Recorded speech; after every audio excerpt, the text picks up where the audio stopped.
Hey guys, welcome back to another one of my Agents of S.H.I.E.L.D. Season 6 videos. On this video, I'm going to be discussing two things, the first of which is the synopsis for the third episode of the 6th season, an episode that will be titled Fear and Loathing on the planet of Kitson.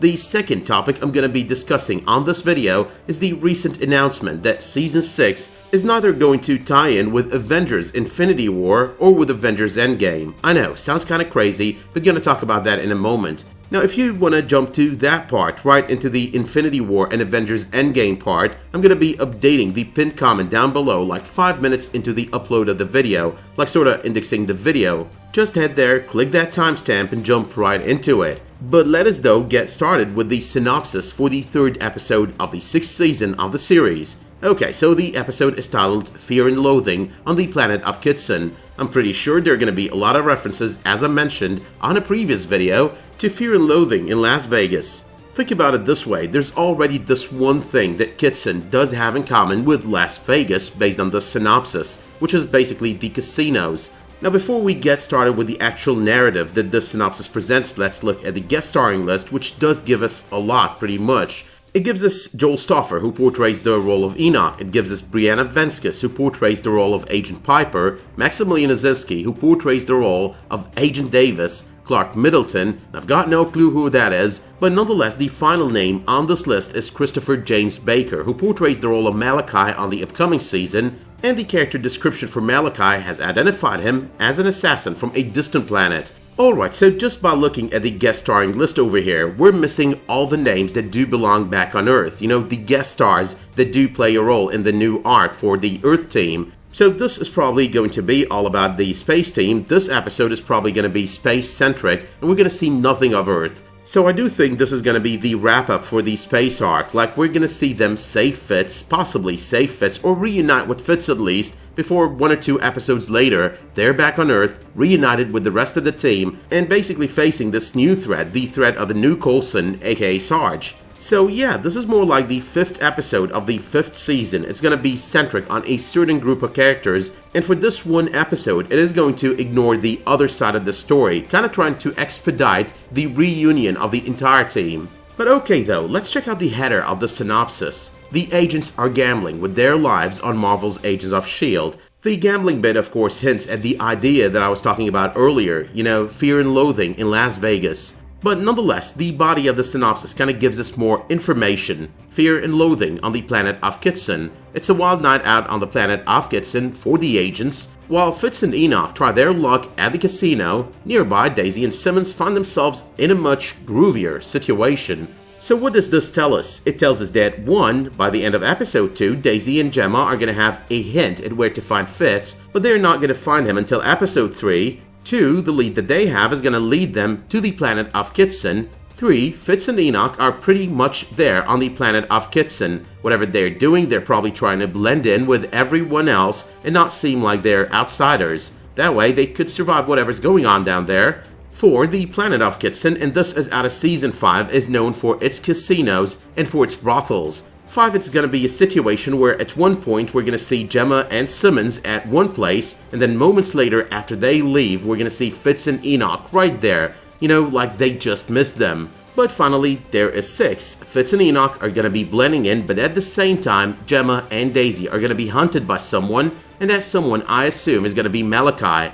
Now, the only appearance that MALACHI had on the trailer kind of seems to have something to do with him being captured, probably by the team, and probably being held and cuffed to something that either belongs within a jet or within a spaceship. Now, another thing to consider over here is that he tells them on the trailer, you and your friends are out of time. So what I'm assuming over here is that he's part of the Chronicom Hunters. You know, they're sort of like employees from the comics of the Time Variance Authority. Now this also takes me to the possibility that I think is the greater possibility, as opposed to what a lot of people think. I don't think that Coulson has anything with trying to correct the timeline or trying to erase this timeline because it's basically a bad timeline. I believe that he's basically the major threat that was created because of their messing with time, because of their creation of a new timeline. That would also explain why the Chronicom Hunters, and if they were basically part of something like the Time Variance Authority, are after the team, trying to eliminate this timeline, and that's basically to avoid this timeline turning into a major catastrophe that would basically infect other timelines. In a way that would, 1, explain what is going on with the Chronicom Hunters, explain what is going on with Sarge, and 2, kind of parallel the job of the Time Variance Authority on the pages of the comics. But looking back though at the synopsis for both episodes 1 and 2, we do not see the name of the actor and the guest starring list for those episodes, so I'm assuming over here that this is his first appearance. There's gonna be a showdown before they actually manage to capture him. Now I'm assuming as well there's the possibility they're gonna be able to save Enoch, but not save Fitz. That's why close to the end of the trailer we do hear Jemma kinda telling Daisy to go back, leave her to try and find Fitz. This is the end of the road. I can't leave you. That would also explain why on the first trailer, the one that dropped back in January, we see a scene with Enoch with the rest of the team in the cockpit of the Zephyr or the spaceship, whichever it is, and we're seeing the rest of the team with him except for one person, and that person happens to be Fitz. But that's all though when it comes to the synopsis of this episode, so let us now talk about the Avengers Endgame and the Avengers Infinity War bit and kinda try to make sense out of all of it. So I'm not going to go through everything that's been said on the topic. I'm just going to highlight the most important things that were said by either of Jeff Loeb or Jed Whedon. So number 1, obviously the series has been moved up to the 10th of May. It was supposed to be a summer release. Number 2, ABC did approach Jeff Loeb and suggest the possible movement of the series up in the schedule by about a total of 2 months, which probably would have put it sometime in, late March or early April. And that's basically before the release of Endgame. Number 3, even though this did not manifest into anything, as in it didn't get moved up the schedule by that far, there was the chances that it would have, and hence it would have been stupid to basically reveal what the world looks like post-Infinity War and pre-Endgame, or post-Endgame. Now I'm trying not to reveal much out of Endgame, or reveal anything at all for that matter out of Endgame over here, because I don't want to spoil people, but nonetheless you do understand what I mean over here if you did watch Endgame. Number 4, the 6th season of the series is somehow gonna be set pre-snap. Now that does not agree with the events at the end of Agents of S.H.I.E.L.D. Season 5. It does not agree with the tie-in that we were presented at the end of Season 5, because by the end of the season, we were pretty much close to the end of the Battle of Wakanda, on Infinity War, so it doesn't make any kind of sense. But before I start breaking down all of this, Jeff Loeb made sure to confirm in said interview where he talked about all of this that the movies are in the lead, that they try to work things in parallel with the movies. Now that does pose the question of whether or not they're gonna join back in the main Marvel Cinematic Universe timeline.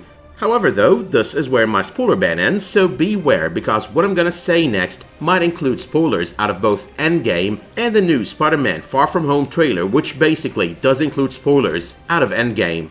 Alright, so let's get started. So if they do a 1-year time jump and they do include the snap on the series, like the snap has happened, things have not been fixed yet, we would know that Endgame would do a bigger time jump. And they didn't want to spoil that. I assume that they didn't want to spoil that. Now the second thing over here is that the Spider-Man Far From Home trailer kind of started explaining a few things. So obviously from said trailer that basically dropped yesterday, we do know that the Marvel Cinematic Universe is now becoming the Marvel Cinematic Multiverse. That becomes pretty clear when Nick Fury introduces Mysterio to Spider-Man as someone from a different Earth, because the snap basically tore a hole in our world. Now this kinda explains a lot with the direction that the Marvel Cinematic Universe is taking at the moment. It is becoming, and as I mentioned, a Marvel Cinematic Multiverse. But we're still waiting on, an explanation on how all of this happened. Why is there no snap 1 year after the snap? So I'm assuming over here there was a convergence of a new timeline. Now that would pretty much work in the same manner that was explained on Avengers Endgame, the same manner that was explained later on after the movie released by none other than the Russo brothers. So the team traveled to the future on Season 5, they came back, they changed the past. I don't want to look at it that way because there's a different way that possibly makes it work better, but nonetheless that's the only way that we can look at it at this point. There's probably this one thing that they did along the way that kind of converged this timeline into a timeline where the Avengers never got beat by Thanos and he never snapped his fingers. That's the only explanation we've got here. Now, on a different timeline, they're probably there. They managed to save the Earth from graviton without actually diverting from the original timeline. However, though, you can think of the anomaly as possibly Deke, because that's a major change to the timeline. You can try to pick and choose any anomaly that you do find rewatching the 5th season of the series, but nonetheless, there was an anomaly that caused this to happen.